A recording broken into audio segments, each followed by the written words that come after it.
Muy buenos días.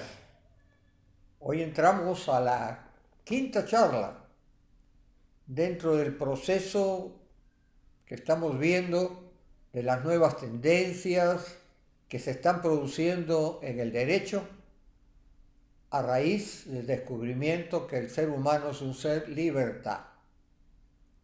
Por ejemplo, seguramente a ustedes y a mí en mi época de estudiante se nos hablaba de los derechos de la personalidad en vez de derechos de las personas. Todos los autores en mi época pues se referían así, derechos de la personalidad.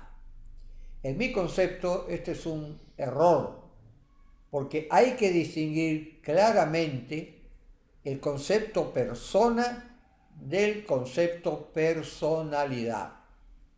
Persona es el ser humano, lo que cada uno es, un ser libre, coexistencial y temporal.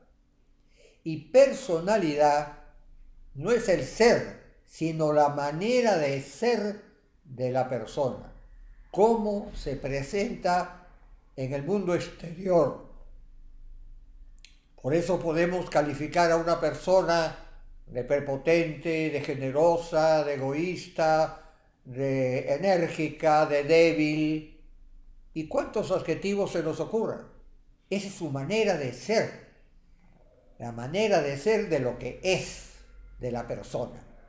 Entonces es un error, pues, referirnos a que los derechos son de la personalidad, cuando los derechos son de la persona. Por eso, ustedes, al leer el Código Civil de 1984, no encontrarán más el término derechos de la personalidad, sino derechos de las personas.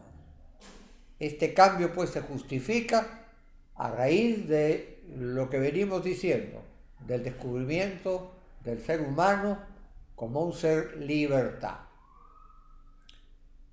Otro cambio, otra modificación en este proceso de transición entre dos épocas en que se encuentra el derecho, según mi perspectiva, es el que se refiere al concepto derechos y al concepto deberes. A mí me enseñaron, y seguramente muchos de ustedes o algunos, que los derechos y los deberes son puros. En estos momentos esta visión ha variado. No hay derechos puros ni deberes puros. Todo derecho conlleva deberes y en todo deber subyacen derechos. O sea que ya no podemos hablar de derechos puros o de deberes puros. Así, por ejemplo, ahora tenemos un nuevo concepto, que es el de situación jurídica subjetiva, que reemplaza, que sustituye a esta visión antigua, anterior a este momento histórico. Por ejemplo, en cuanto a los derechos, todo derecho, sin excepción, conlleva un deber, el deber de no dañar al otro. Este es un deber inherente a todo derecho en cuanto a su ejercicio. Así como en todo deber, decía, hay derechos. El deber del deudor a que no se le cobre pues a las 5 de la mañana. Inclusive hay deudores que tienen el derecho de indicar cuáles son los días de pago de las obligaciones a su cargo. Muchos de ustedes, universitarios o profesores o proveedores, saben que las empresas y las universidades ponen de manifiesto, publican que los días de pago son tales días a tales horas. Este pues es un derecho inherente a un deber.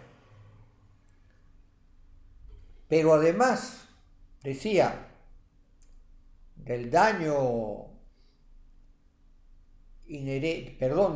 del deber inherente a todo derecho, que es el de no dañar, en cada derecho hay otros casos ya particulares propios de esa institución, donde los derechos también tienen restricciones o limitaciones en cuanto a su ejercicio. Decía que para clarificar esta situación, que no hay derechos puros ni deberes puros, se ha creado un nuevo concepto, el de situación jurídica subjetiva. ¿Qué significa esto? Que lo que interesa es la posición de cada persona frente a una situación concreta. Por ejemplo, la situación o posición del acreedor. El acreedor tiene derechos frente a sus deudores, pero simultáneamente tiene deberes. O sea que es esta situación jurídica en que se encuentra la persona, es una situación en que se contemplan simultáneamente y no aisladamente derechos y deberes. Es el mismo caso tratándose de los deberes. Esto pues es importante. El concepto situación jurídica subjetiva, que si mal no recuerdo es del siglo XX. Yo lo estudié en un tratadista francés, Rouvier, después en un italiano, Vittorio Frosini, en los años 80 del siglo pasado aproximadamente. O sea que es una nueva visión. Es también la situación de padre. ¿Cuál es la posición subjetiva, es decir, del sujeto padre, que tiene derechos frente a sus hijos, pero también deberes? Esta es la situación jurídica, donde ya no se distinguen derechos por un lado y deberes de forma aislada. Estos dos cambios a que me he referido el día de hoy, de que hay que distinguir persona de personalidad y que no hay que seguir predicando que hay derechos puros y deberes puros, son dos de los cambios más importantes que se están produciendo en el derecho en este preciso momento histórico en el cual nos encontramos. Muchas gracias.